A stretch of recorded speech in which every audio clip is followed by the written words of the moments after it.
Supremo Mayawati ने जनसभा को किया संबोधित। भाजपा जातिवादी पूंजीवादी पार्टी, धर्म के आधार पर जुल्म ज्यादती चरम सीमा पर।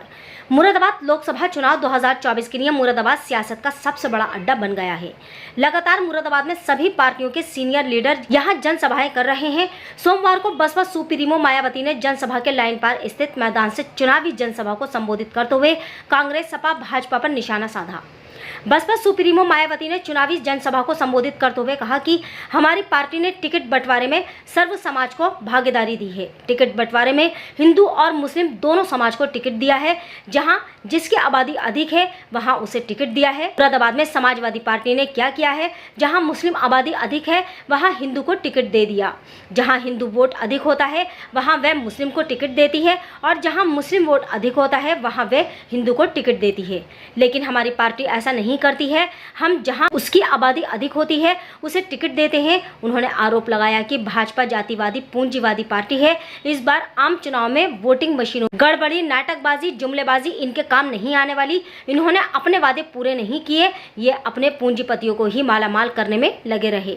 कांग्रेस की तरह भाजपा भी केंद्रीय जांच एजेंसियों का दुरुपयोग करती रही है। ये हर हथकंडा अपनाकर सरकार में आना चाहते हैं। बसपा चीफ ने कहा कि यूपी 4 बार हमारी सरकार ने लोगों के हितों का खास ध्यान रखा है। पूरे देश में दलितों, आदिवासियों व पिछड़े वर्ग का आरक्षण अभी तक पूरा नहीं किया गया है।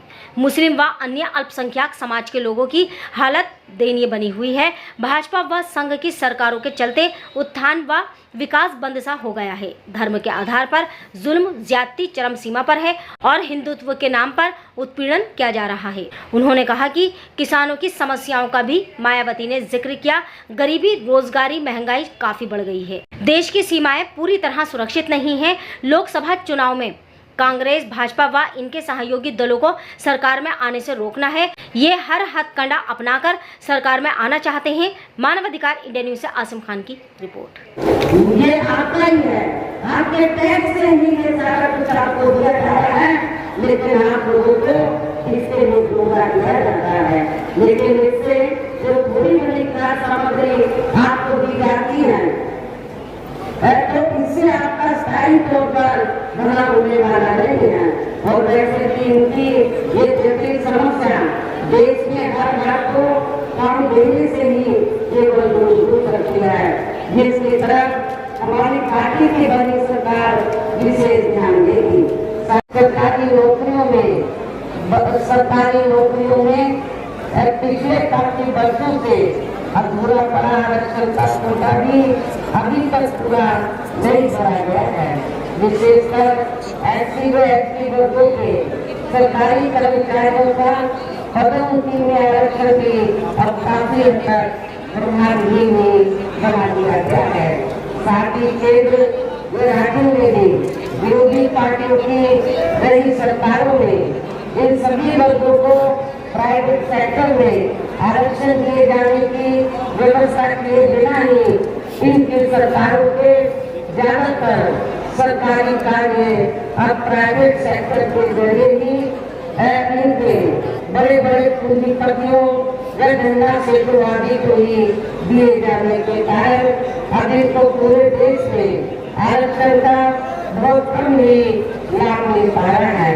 इसी प्रकार इनका अन्य मामलों में भी शोषण व उत्पीड़न आदि होना अभी तक भी बंद नहीं हुआ है।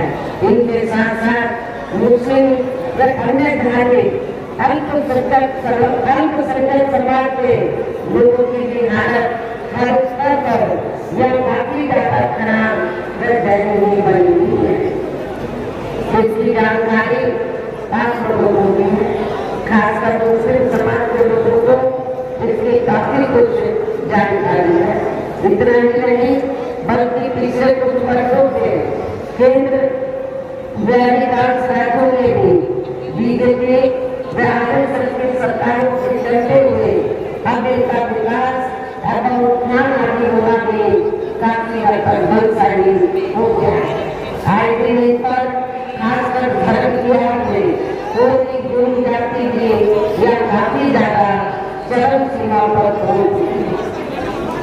हिंदुत्व की आड़ में इनका काफी ज्यादा शोषण किया जा रहा है।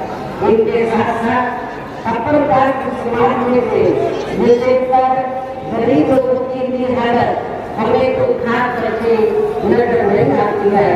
इनकी गलत कृषि नीतियों के कारण ही किसान वर्ग भी आए दिन आंदोलित ही रहता है और पिछले कुछ वर्षों से तो आए दिन किसान सड़कों पर ही अपनी आवाज उठाता है। साथ ही इनकी गलत आर्थिक नीतियों की वजह से देश की अर्थव्यवस्था पर भी इसका काफी बुरा प्रभाव पड़ रहा है, जिससे हम विशेषकर छोटे एवं मध्यम वर्गीय व्यापारी वर्ग भी काफी ज्यादा दुखी और परेशान है। और अब केंद्र में पूर्व की सरकारों की तरह ही वर्तमान भाजपा सरकार ने भी जहाँ पूरे देश में गरीबी, बेरोजगारी एवं महंगाई आदि की काफी ज्यादा बढ़ रही है। देश के हर स्तर पर फैला भ्रष्टाचार भी अभी तक कम नहीं हुआ है, अर्थात काफी बढ़ा हुआ है। साथ ही अपने देश की सीमाएं भी अभी तक पूरे तौर से सुरक्षित नहीं है। ये भी बड़ी चिंता की बात है।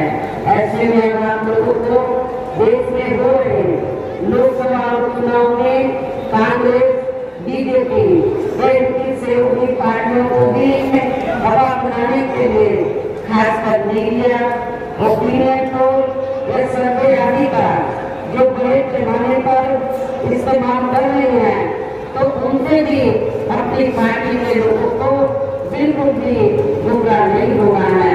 इसके साथ ही विरोधी पार्टियों के विभिन्न ग्रुपों में जारी किए गए इनके हवाई व प्रलोभन भरे चुनावी घोषणा पत्रों और वायदों आदि के जतावे में भी अपनी पार्टी के लोगों को कतई नहीं आना है। जिन्हें ये पार्टियां चुनाव खत्म होने के बाद ज्यादातर अमल में नहीं आती हैं और जिन पर से देश की जनता का अधिकांश विश्वास ही टूट गया है।